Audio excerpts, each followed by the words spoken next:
ലേവ്യ പുസ്തകം അദ്ധ്യായം 14. ത്വഗ്രോഗ ശുദ്ധീകരണം. കർത്താവ് മോശയോട് അരുളിച്ചെയ്തു, കുഷ്ഠരോഗിയുടെ ശുദ്ധീകരണ ദിനത്തിൽ അനുഷ്ഠിക്കേണ്ട നിയമം ഇതാണ്. അവനെ പുരോഹിതൻ്റെ അടുക്കൽ കൊണ്ടുവരണം. പുരോഹിതൻ പാളയത്തിന് പുറത്തുപോയി അവനെ പരിശോധിക്കണം. രോഗി സുഖം പ്രാപിച്ചെന്ന് കണ്ടാൽ ശുദ്ധിയുള്ള 2 പക്ഷികൾ, ദേവദാരു, ചുമന്ന നൂൽ, ഈസോപ്പ് ചെടി എന്നിവ കൊണ്ടുവരാൻ നിർദ്ദേശിക്കണം. ഒരു മൺപാത്രത്തിൽ ശുദ്ധമായ ഉറവ വെള്ളമെടുത്ത് പക്ഷികളിലൊന്നിനെ അതിനു മീതെ വച്ച് കൊല്ലാൻ പുരോഹിതൻ കൽപ്പിക്കണം. ദേവദാരു, ചുമന്ന നൂൽ, ഈസോപ്പ് ചെടി എന്നിവ ജീവനുള്ള പക്ഷിയോടൊപ്പം ഉറവ വെള്ളത്തിനു മീതെ വച്ച് കൊന്ന പക്ഷിയുടെ രക്തത്തിൽ മുക്കണം. പിന്നെ പുരോഹിതൻ ആ രക്തം കുഷ്ഠരോഗത്തിൽ നിന്ന് ശുദ്ധീകരിക്കപ്പെടേണ്ടവൻ്റെ മേൽ 7 പ്രാവശ്യം തളിക്കണം. അതിനുശേഷം അവനെ ശുദ്ധിയുള്ളവനായി പ്രഖ്യാപിക്കുകയും ജീവനുള്ള പക്ഷിയെ തുറസായ സ്ഥലത്തേക്ക് പറപ്പിച്ചു വിടുകയും വേണം. അനന്തരം ശുദ്ധീകരിക്കപ്പെടേണ്ടവൻ തൻ്റെ വസ്ത്രങ്ങൾ കഴുകി ശിരസ്സ് മുണ്ഡനം ചെയ്ത് വെള്ളത്തിൽ കുളിക്കണം. അപ്പോൾ അവൻ ശുദ്ധിയുള്ളവനാകും. അതിനുശേഷം അവൻ പാളയത്തിൽ വരട്ടെ. എന്നാൽ 7 ദിവസത്തേക്ക് അവൻ കൂടാരത്തിന് വെളിയിൽ താമസിക്കണം. 7-ാം ദിവസം അവൻ തലയും താടിയും പുരികവും ക്ഷൗരം ചെയ്യണം. വസ്ത്രങ്ങൾ കഴുകി വെള്ളത്തിൽ കുളിക്കണം. അപ്പോൾ അവൻ ശുദ്ധിയുള്ളവനാകും. 8-ാം ദിവസം അവൻ ഊനമറ്റ 2 ആൺകുഞ്ഞാടുകളെയും 1 വയസ്സുള്ള ഊനമറ്റ ഒരു പെണ്ണാട്ടിൻകുട്ടിയെയും അതോടൊപ്പം ധാന്യബലിക്കായി എണ്ണ ചേർത്ത് 10-3 ഏഫ നേരിയ മാവും 1 ലോഗ് എണ്ണയും കൊണ്ടുവരണം. പുരോഹിതൻ ശുദ്ധീകരിക്കേണ്ടവനോടൊപ്പം ഇവയെല്ലാം കർത്താവിൻ്റെ സന്നിധിയിൽ സമാഗമ കൂടാരത്തിൻ്റെ വാതിൽക്കൽ കൊണ്ടുവരട്ടെ. മുട്ടാടുകളിൽ ഒന്നിനെ 1 ലോഗ് എണ്ണയോടുകൂടി പ്രായശ്ചിത്ത ബലിയായി അർപ്പിച്ച് കർത്താവിൻ്റെ മുൻപിൽ നീരാജനം ചെയ്യണം. പാപപരിഹാര ബലിക്കും ദഹനബലിക്കുമുള്ള മൃഗങ്ങളെ കൊല്ലുന്ന വിശുദ്ധ സ്ഥലത്ത് വെച്ച് തന്നെ ആട്ടിൻകുട്ടിയെ കൊല്ലണം. പാപപരിഹാര ബലിക്കുള്ള മൃഗത്തെ പോലെ പ്രായശ്ചിത്ത ബലിക്കുള്ള മൃഗവും പുരോഹിതനുള്ളതാണ്. അത് അതിവിശുദ്ധമാണ്. പുരോഹിതൻ പ്രായശ്ചിത്ത ബലിക്കുള്ള മൃഗത്തിൻ്റെ കുറച്ച് രക്തമെടുത്ത് ശുദ്ധീകരിക്കപ്പെടേണ്ടവൻ്റെ വലതു ചെവിയുടെ അഗ്രത്തിലും വലതു കൈയുടെ തള്ളവിരലിലും വലതുകാലിൻ്റെ പെരുവിരലിലും പുരട്ടണം. അനന്തരം അവൻ എണ്ണയിൽ കുറച്ചെടുത്ത് തൻ്റെ ഇടത്തെ ഉള്ളം കൈയിൽ ഒഴിക്കണം. അതിൽ വലതു കൈയുടെ വിരൽ മുക്കി 7 പ്രാവശ്യം കർത്താവിൻ്റെ സന്നിധിയിൽ തളിക്കണം. കയ്യിൽ ശേഷിക്കുന്ന എണ്ണ ശുദ്ധീകരിക്കപ്പെടേണ്ടവൻ്റെ വലതു ചെവിയുടെ അഗ്രത്തിലും വലതു കൈയുടെ തള്ളവിരലിലും വലതുകാലിൻ്റെ പെരുവിരലിലും പ്രായശ്ചിത്ത ബലി മൃഗത്തിൻ്റെ രക്തം പുരട്ടിയതിനു മീതെ പുരട്ടണം. കയ്യിൽ ബാക്കി വരുന്ന എണ്ണ ശുദ്ധീകരിക്കപ്പെടേണ്ടവൻ്റെ ശിരസിൽ ഒഴിക്കണം. അങ്ങനെ പുരോഹിതൻ കർത്താവിൻ്റെ സന്നിധിയിൽ അവനു വേണ്ടി പാപപരിഹാരം ചെയ്യണം.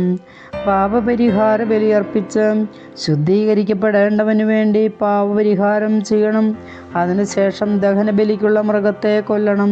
പുരോഹിതൻ ബലിപീഠത്തിൽ ദഹനബലിയും ധാന്യബലിയും അർപ്പിച്ച് അവനു വേണ്ടി പാപപരിഹാരം ചെയ്യുമ്പോൾ അവൻ ശുദ്ധനാകും.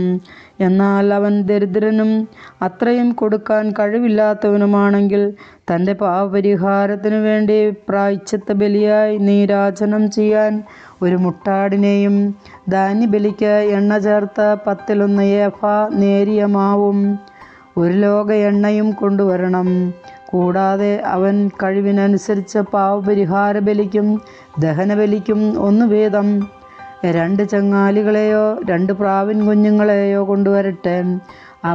അവൻ തൻ്റെ ശുദ്ധീകരണത്തിനായി ഇവയെല്ലാം 8-ാം ദിവസം കർത്താവിൻ്റെ സന്നിധിയിൽ സമാഗമ കൂടാരത്തിൻ്റെ വാതിൽക്കൽ പുരോഹിതൻ്റെ മുൻപിൽ കൊണ്ടുവരണം.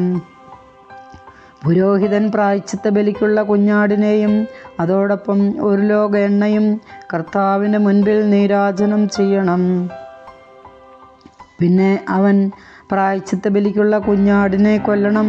അതിൻ്റെ കുറച്ച് രക്തമെടുത്ത് ശുദ്ധീകരിക്കപ്പെടേണ്ടവൻ്റെ വലത് ചെവിയുടെ അഗ്രത്തിലും വലതു കൈയുടെ തള്ളവിരലിലും വലതുകാലിൻ്റെ പെരുവിരലിലും പുരട്ടണം. അതിനുശേഷം പുരോഹിതൻ കുറച്ച് എണ്ണ തൻ്റെ ഇടത്തെ ഉള്ളംകൈയിൽ എടുക്കണം. അതിൽ വലതു കൈയുടെ വിരൽ മുക്കി 7 പ്രാവശ്യം കർത്താവിൻ്റെ സന്നിധിയിൽ തളിക്കണം. കയ്യിൽ ബാക്കിയുള്ള എണ്ണയിൽ കുറച്ചെടുത്ത്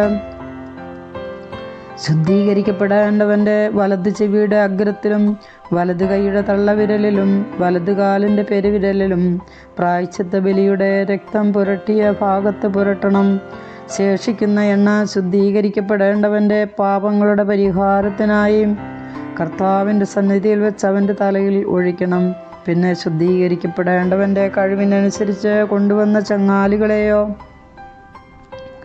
പ്രാവിൻ കുഞ്ഞുങ്ങളെയോ ഒന്ന് പാപപരിഹാര ബലിക്കും മറ്റേത് ദഹനബലിക്കുമായി ധാന്യബലിയോടുകൂടി കാഴ്ചവെക്കണം.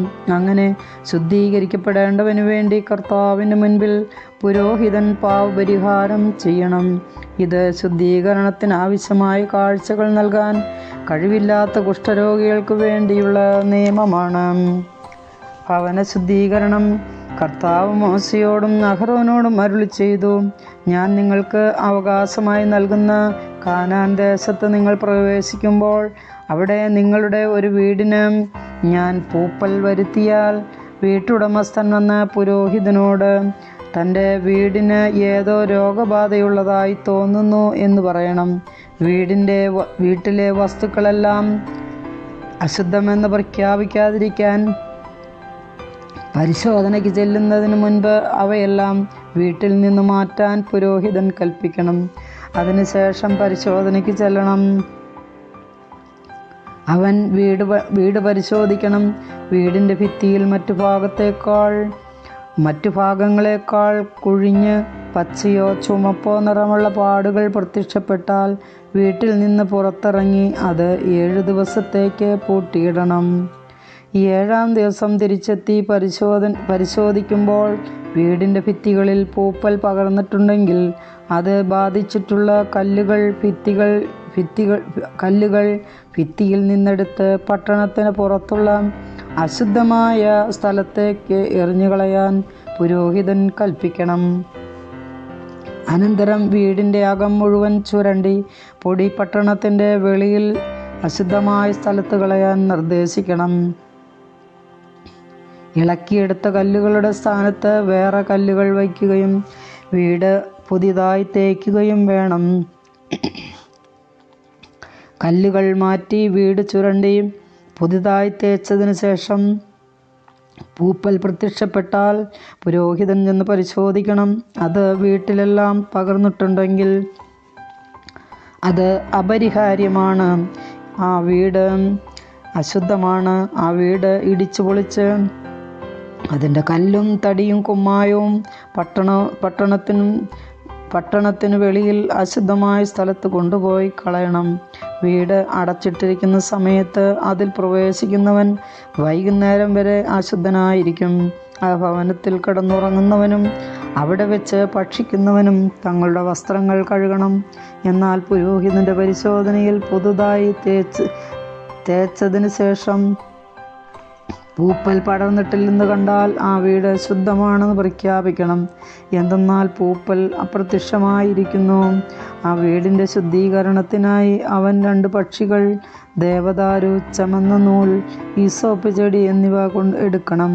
ഒരു പക്ഷിയെ മൺപാത്രത്തിൽ ഉറവവെള്ളമെടുത്ത് അതിനു മീതെ വെച്ച് കൊല്ലണം. അനന്തരം ജീവനുള്ള പക്ഷിയെ എടുത്ത് ദേവദാരു, ഈസോപ്പ് ചെടി, ചമന്ന നൂൽ എന്നിവയോടൊപ്പം ഉറവവെള്ളത്തിന് മീതെ വെച്ച് കൊന്ന പക്ഷിയുടെ രക്തത്തിലും ഉറവവെള്ളത്തിലും മുക്കി വീടിന്മേൽ 7 പ്രാവശ്യം തളിക്കണം.